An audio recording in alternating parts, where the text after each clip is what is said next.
बिस्मिल्लाहिर्रहमानिर्रहीम। अस्सलाम वालेकुम गाइस, की हाल चाल है? ठीक होंगे, उम्मीद कर रही हैं दोस्तों सारे ठीक होंगे। ऐसी आज 8-10 दिन के बाद तकरीबन दोबारा ब्लॉग बनाया है। तो आज मेरा बेटा गुलाम हैदर माशाल्लाह 18वें पारे का सबक याद कर रहा है और अपने वालिद को सुना रहा है। तो देखिए और सुनिएगा ज़रूर। तो देखते हैं, अभी देखें कैसे पढ़ रहा है।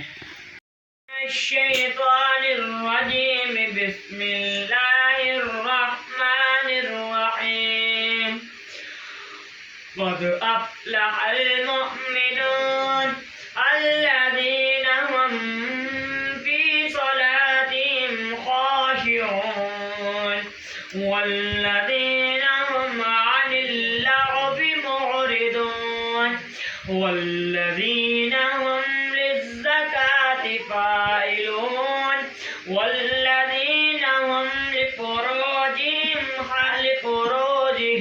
حافظون إلا على أزواجهم أو ما ملكت أيمانهم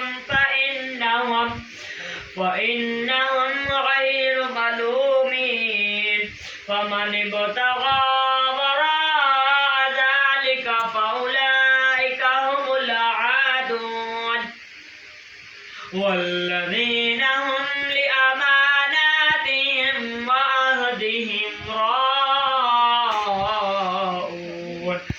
والذين هم على صلواتهم يحافظون أولئك هم الوارثون الذين يرثون الفردوس هم فيها خالدون ولقد خلقنا الإنسان من سلالة من طين ثم جعلناه نطفة في قرار مكين ثم خلقنا العلقة ثم خلقنا المضغة छाना कहना गलत पड़ गया। ثم خلقنا النطفة فخلقنا العلقة فخلقنا العلقة مضغة فخلقنا المضغة مضغة فكسونا عظاما فكسونا العظام لحما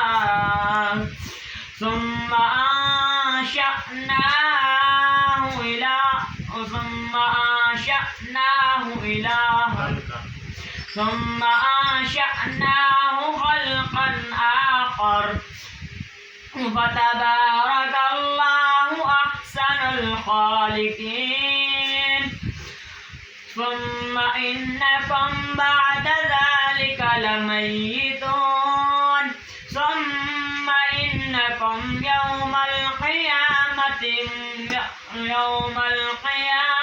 تبعثون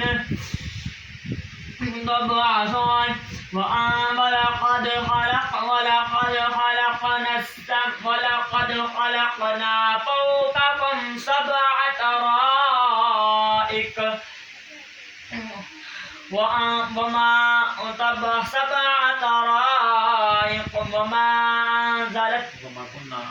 وما كنا نحن الغالبين وما كنا عن الخلق غافلين وأنزلنا من السماء ماء بقدر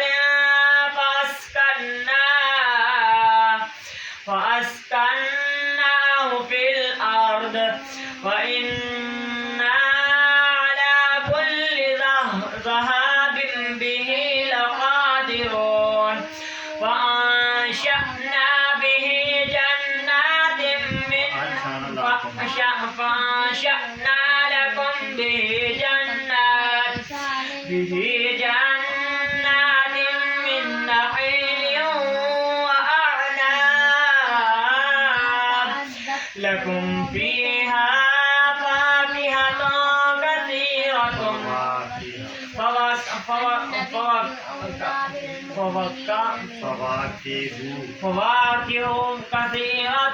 जी जनाब, ये थे मेरे बेटे गुलाम हैदर कारी और अपने वालिद को सबक याद करके सुना रहे थे। आज इसका 18वां पारा दोबारा से शुरू हुआ है।